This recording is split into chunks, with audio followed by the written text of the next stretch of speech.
Tuesday, ladies and gentlemen, it's the Royal Leadership Talk, and we are glad you are joining us today for this candid discussion on leadership and the church. Every Tuesday, we bring you the Royal Leadership Talk right here, and you can access this broadcast via YouTube on my channel, and at the same time on my timeline on the Africa Center for Public Speaking page. To be glad to know where you're joining us from today, my friend Pastor Elly Olare is joining us from Mumias, Kakamega County, for this candid discussion. Where are you joining us from? Are you joining us from Nairobi? Are you joining us from Mombasa? Are you joining us from Kisumu? Are you joining us from any other part of Kenya? Or are you joining us even from diaspora? Where are you? To be good for you to join up with us in this particular discussion. As you listen to 100 Messiah Water Music, get ready. Get ready for this wonderful discussion on leadership on the church this evening. Coming to you live. The Royal Leadership Talk is brought to you by the Africa Center for Public Speaking. Salem Lorot saying, "This is the day that the Lord has made." I'm joining you from Nairobi. Thank you, Salem, for joining in. Barnabas Kwagolare, joining from Mombasa, that is. Glad to see you, brother. We were just discussing you a little bit.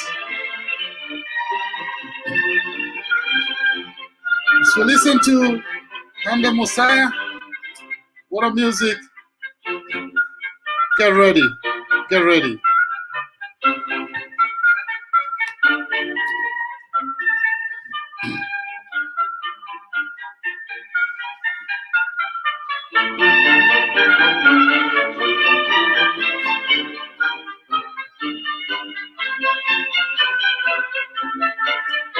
Where are you joining us from? Keep coming, keep connecting. You can start you can share this broadcast. You can start a watch party. It will be great to join up and call your friends to connect with us today. Judy Mugera, joining from Kajiado County. Glad to have you here on the Royal Leadership Talk.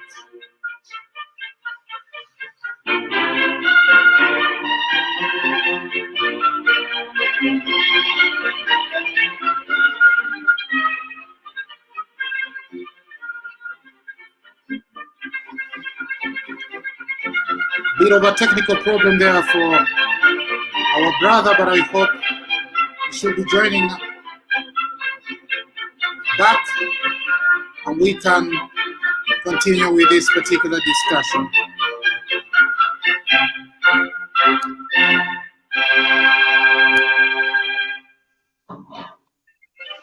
Joining from Kajiado County.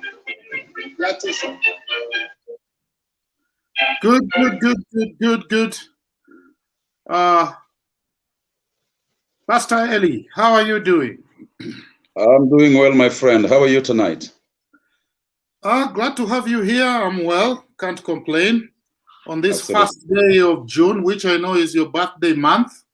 So happy birthday in advance, even before the death comes in. Thank you, Dan. But I think you've missed it. My birth month is July. Sorry. Really? Really? How come I've always thought it was June?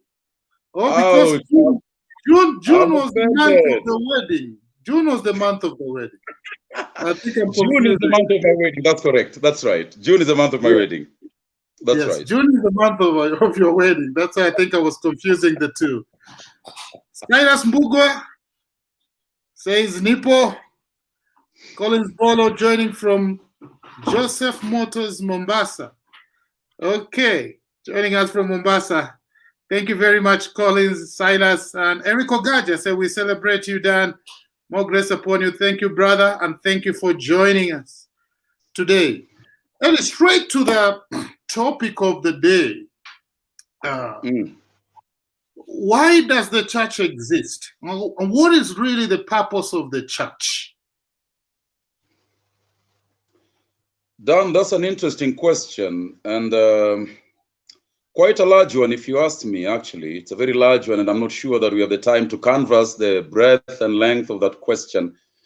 But very briefly then, if we are to investigate what is the purpose of the church and why does the church exist, I think we would have to go to Matthew chapter 18, verse 19 particularly, where the Lord says, "Go ye into all the world and make disciples of all nations, baptizing them in the name of the Father, the Son, and the Holy Ghost, teaching them to obey everything that I've commanded you, and behold, I'm with you to the very end of the age." That is the mandate. That is the purpose why the church exists. It's in a nutshell. And I'm telling you, every other thing is peripheral to that great mandate. Glad to hear that, and I would like to invite our viewers to participate in this discussion. If you have any questions, if you have ideas, observation, feel free to post them, and we will engage with you. Now, let me ask you, Elly, does the church and our leaders have a responsibility towards socio-economic and political affairs, or only to bring people to Christ in fulfillment of that great mandate? Or to put it in another way, does that great mandate involve socio-economic and political affairs? Thanks, Dan. It's a good question, actually, and I think it's a question that many people are grappling with, particularly in what is now called the emergent church, where I think the Christian church is struggling to find its identity in the world vis-a-vis in relation to her core mandate, which I've just described from the text of Matthew 28. And I think that question becomes even more important today. Here is the answer to the question as I see it, in my view. We must settle in our minds, Dan, that the core mandate, that which is central, that which is primary to the church, is that which I've described. That is what the Lord said, at least when we speak of Jesus Christ as the head of the church, as the one who has what another writer called imperium. Imperium is simply a difficult English word that means lordship, authority, to command and to direct. He's the one who told us that the church exists to make disciples, that is to recruit heavenly citizens. If you go to texts like Hebrews chapter 11, you begin to find that idea emphasized there, the idea that Christian people are strangers and pilgrims in search of a better city. In fact, this is not our home, is what we say. Yes. And so I feel that that particular idea must not be lost. It must never be forgotten or buried in the hubris of many things that happen. However, there is also a sub-mandate, and I'm not sure I should call it a sub-mandate, but really a corollary mandate, if you like, a mandate arising from the first mandate. And that is that the church is to be the prophetic voice of the nation or of the nations. Another way of putting that is that the church ought to be the domicile, or rather the place where the moral consciousness of a society dwells and lives. In that aspect, then, you begin to find that the church is involved in many other aspects of society's life, not because those involvements are primary to the church, but because the church, and let me quote the words of Paul the Apostle when he says, "Though we are in the world, we are not of the world." So, my dear friend Dan, if I may press you a little further with that thought, there exists a tension, a push and pull within the Christian person but also within that body corporate we call the church. And the tension is between the heavenly and the earthly, the spiritual and the physical. In other words, we belong to heaven. That is what scripture teaches us. But presently we live in the world. And therefore, the scripture says, occupy until I come. We've not been told to sing hymns and sing praise and only preach and be there, but that we are to be salt of the earth, in the language of Matthew chapter 5. In that regard, I see you're not denying, to some extent, that the church ought to be involved in the social, economic, and political, because it affects the church. The church is a social gathering. The church, at the same time, is involved in the economies to continue with its mandate. And at the same time, there is a political leadership that the church comes in any nation, that oversight political responsibility in that nation, and the church comes in there and is under that particular leadership. But then, do you think the church is effectively playing its role as far as the social, economic, political affairs, or we are either biased on this side only of social, economic, political, or on the other side we are biased only on concentrating with heaven and bringing people to Christ? How do you see it? Where is the balance? Yeah, that's right. That's right. I would have to hark back just a little bit backwards to our previous conversation. Yes. And that is to say, and you're quite correct, actually, I'm not denying, and I will never deny. And that's why I'm trying to find what you might call a balance between the heavenly and the temporal, so that even though our core mandate is to make disciples, in other words, the core mandate of the church is of a spiritual nature. Now, that is never to be denied. That is never to be downplayed. We are concerned with the eternal destinies of people. However, like I've said earlier on, Dan, we live in the world. We are part of the world. Jesus calls us to be salt of the earth. I refer to the prophetic mandate, the prophetic voice of the church, the moral consciousness of a society. Here is where I think the problem comes in, Dan, and this is where the confusion comes in. And I think there are two issues. If you permit me, Lati, to just expound on this a little bit. Sure. Two issues. One, you know, we've got to distinguish, because sometimes I hear people say we are to play politics and to be involved in socio-economic political affairs because we are taking the template of national Israel in the Old Testament. And I think that's a gross misunderstanding. That's a gross misunderstanding. Because ethnic Israel, national Israel, was a theocracy. Where all the three arms of our lives, that is the political, the social, and the economic, even the religious, were sort of coalescing under the headship of God directly. Which is not so with our kind of nations. That's right. But now we have democracies done. Now we have autocracies. Now we have this kind of thing. It's different.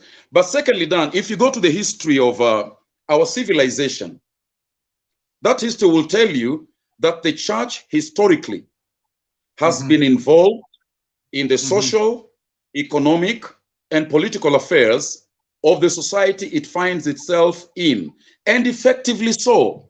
I mean, in this country, Kenya, for example, most of the medical institutions, health centers, schools, institutions of higher learning are attributed to faith-based organizations. I mean, you're talking about the second liberation of this republic, don't you? And you have men like Timothy Njoya, you have men like Archbishop Gitari of late, you have people like John Njue, and the rest of them. And even the late Muge. Alexander Muge, that's right.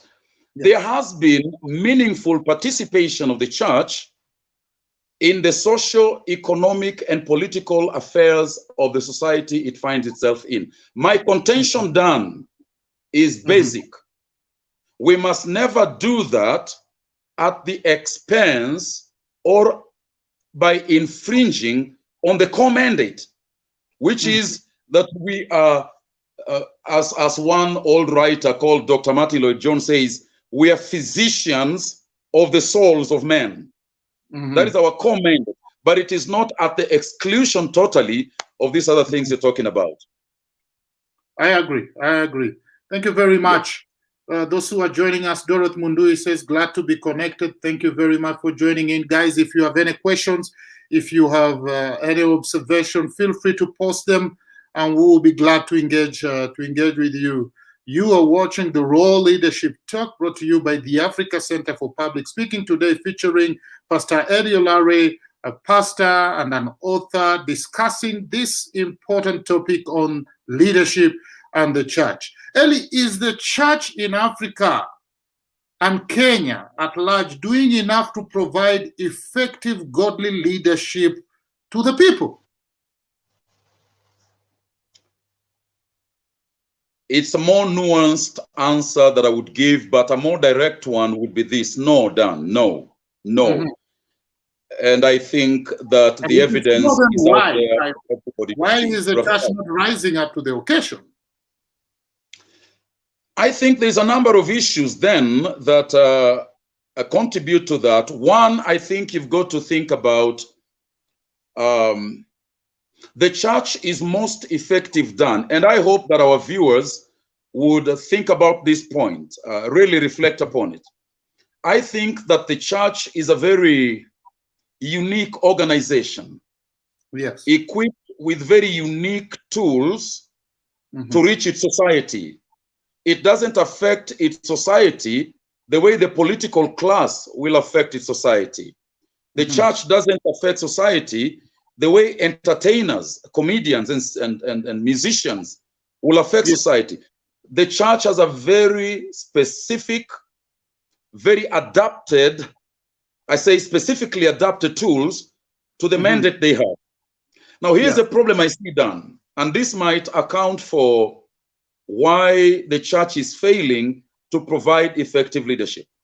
Yes. You cannot take a lion, Dan, the king of the jungle, and take it to the ocean and expect that the lion will rule effectively in the ocean using the tools of the whale and the sharks and the kind of thing. What I'm trying to say here by that analogy is that the church has forsaken the God-given tools and has embraced popular culture, popular idiom, popular mechanisms. And therefore, we are fighting in a foreign territory with foreign tools that are not adapted to our mandate. Now, I remind you, Dan, and those of your viewers who are familiar with the text of the Bible, when David was before King Saul, and King Saul was quite interested that David would put on his armor because his armor seemed grand. Yes. David was aware that the particular calling which God put upon his life required different kinds of tools than the ones that King Saul had. And I think part of the reason why the church has lost then its effectiveness is that it has forsaken its tools and has embraced the tools of the world. Number two, and by the way, we could say those tools of the world would be, you know, I remember you, Dan, some time back preaching, and you love this text actually, way back when you were still in high school. You used to preach this text, Romans chapter 12 and verse 2. Do not be conformed to the standards of this world, but rather be renewed in the attitudes of your mind. We are not to be conformed. And then you find that text, don't you, in, I think, 2 Corinthians chapter 6, verse 17, where the Apostle Paul says, come out from among them and be ye separate. Then I'll be your God, and you should be to me a people. A salt cannot affect the stew if it tastes like the stew. I get you. And therefore, in that respect, then, the church has lost her effectiveness. But I was going to make a second point, Dan, if you permit me. And the second point is to this effect, then, that the spirit of the age. Yes. That's what I'm calling it. The spirit of the age. Materialism, individualism, egalitarianism, you know, self-actualization, new age philosophies, things that sound very Christian, but are not Christian. So they have weakened the gospel message, so that in fact, some time back, I was talking to a young lady who just came from the university, and she was telling me, Pastor, I do not know the difference between a gospel preacher, say, and a motivational speaker. And I'm not saying motivational speakers are wrong. They have their place. It's a good trade. But the gospel preacher is not so much a motivational preacher. He has a particular bent to his work. So that then when we've embraced the spirit of the age, we've lost the cutting edge. And therefore then done, I think we've lost our effectiveness then. Yeah. Thank you. Violet Mwigai tuned in from Nakuru. Thank you, Violet, for joining in. Collins Bolo says, what the church leaders need is the balance in spiritual, economic, political, and social success to be the light and salt in our society. Again, Collins says here that he agrees with you, Pastor Elly, on the big problem of the church using the tools of the world with great expectation of godly kingdom result. That this is leading to people, a group of so-called believers and followers who are not a true reflection of the church as the Bible expects. I couldn't have said it better than Collins, my senior, said it. I couldn't have said it better. Yes, and Judy Mugera says, yet I feel in the place of being the salt, the church has failed. And I think that's exactly the discussion we're having. And let's think deeper. There is a lot of skepticism today as far as church leaders are concerned. What do you think are the reasons, and how can it be avoided? Because people seem to have a lot of skepticism. Just like you've said, the lady said he doesn't see the difference between a secular motivational speaker and a pastor. Sure. In as far as their message is concerned. Yeah. So Dan, I've written a book, I think 2 of them. One is called The African Apostasy, and the other, which I think you have, is called Wielding the Sword of the Spirit. And I'm making an argument, the same that I have made frequently on this forum now for the last few minutes, that one, when we forget the core, and I'm using the word core. Yes. I wish that our viewers would underscore that word core, because there are other corollary mandates. There are other corollary mandates. We are not denying those. But there is a core mandate. When the church forsakes that, my dear friend, it is not possible that the world will view it in the same light that it viewed it before. But also, secondly, I talked about the church being the prophetic voice of a society in which it finds itself. And the moral compass, if you like, of the society. It is the place where the national conscience, moral conscience, should be domiciled. Now, what do you do, Dan? What do you do when you have exposés by secular TV of the rot in the church, of conmanship going on in the church, of rape going on in the church? What do you do, Dan? How do society respond to us when in fact all they hear on television screens and on radio and even on social media is a money message? Give this, give that. There is no message to get this. Say it again.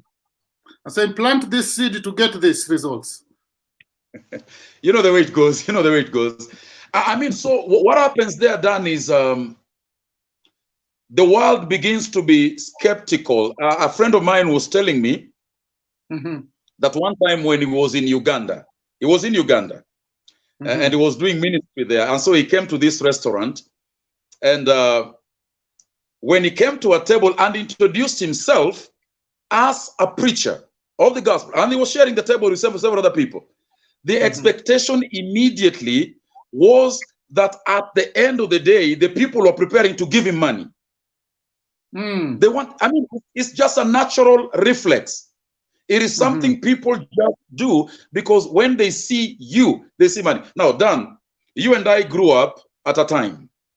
And we grew up at a time. You and I have a long history. We're going towards 30 years. Maybe the viewers don't know that history. It was 30 years together. Yes. There was a time when you called yourself a preacher, immediately there would be respect from the people. Yes. People rearrange themselves. People give you honor because honesty was attached to the office of the preacher. You know, good order, decency, chastity, you know, and integrity. That decency went all the way to decency even in dressing. Yeah. Absolutely, Dan. Absolutely. But what do you do, Dan, with the age of the megastar preacher? Where we are competing with Michael Jackson and Tina Turner and Jay-Z and Beyonce on how to dress. I mean, just, you know, you're talking about the skepticism that we find within directed to the Christian church, and it's because of the things that we have done. But here's the thing, Dan. Here's the thing that I do not want our viewers to lose sight of. And again, I'm going back to that commended, Dan, that commended. We have integrity, Dan. We have honor. We have respect. We have a distinction when we are speaking the gospel. Because that is the commandant. That's the commandant. A banker is good for us. They're helping us, but they can't speak the gospel. A motivational speaker is good for us. They're good in our society. They cannot speak the gospel. Doctors are good for us. They're good for our society. They cannot speak the gospel. So the preacher cannot abandon the pulpit and begin to engage in other things which other professions are well equipped to do. I hear you. Let the preacher preach the gospel. Stick to his mandate. Stick to his mandate. Stick to the land. That's great. That's great. Time is really short here, this discussion is becoming hot. But then we have to complete this, and I want to give you just 2 minutes to take it away, and maybe in that you can also bring out how can the church raise their influence in the society even as you complete this. I hear you, Anne Maua is saying we are no longer the salt. We have mixed ourselves with the worldly salt. I don't know whether that is glucose now or what is it. But I hear you, Anne Maua. But maybe take it away in 2 minutes as we complete this discussion today. First of all, Dan, just to thank you for the opportunity to be on this program of yours. It's a very important program. I follow it and I celebrate you, my brother, for the good work you're doing here and for affording me this opportunity. I have followed your career and your life and your faith, even as you do other things, that your faith has never been far away from that which you do. And I celebrate you for that, my brother. Now, thank you. Here is what I would say to our viewers. We must return to our foundations, which is the Bible. The Bible. The Bible. The Bible. I think there is so much today that is vying for position, for attention. You know, you've got books that are being written, you've got television programs, you've got opinions of men. New Age philosophies are now mixing up, and we have such a mixture. But I have such a simple advice for common Christian folk. Read your Bible for yourself. We are in an age where the Bible has been translated in many languages. It's available on our mobile phones, on our tablets, on our computers. I mean, we are in such a lovely age. There is no excuse why somebody should not read their Bibles. But to the preachers of the gospel, we have a mandate. We have a mandate. We are not to forget everything else because we are in the world. We are to be involved as a prophetic voice of the nation, to speak out where there's wrongs being done, to get participating in those things. But let us always understand that men will not be saved by going to the streets to agitate. Men will not be saved by me being in parliament, though we can be in parliament and maybe we should be. Men will be saved through the preaching of the gospel. That is central. That is central. And those are my words done in closing this program. Asante sana for having me. Appreciate it, my brother. Thank you very much. Thank you very much for coming in, Pastor Elly, and what a wonderful discussion we have had here. I would like to remind our viewers that this discussion will be broadcasted again in Swahili in our show Nasaza Uongozi on Thursday. And so you can invite your friends, and let's continue with this discussion now in what we call Lugha Tukufu.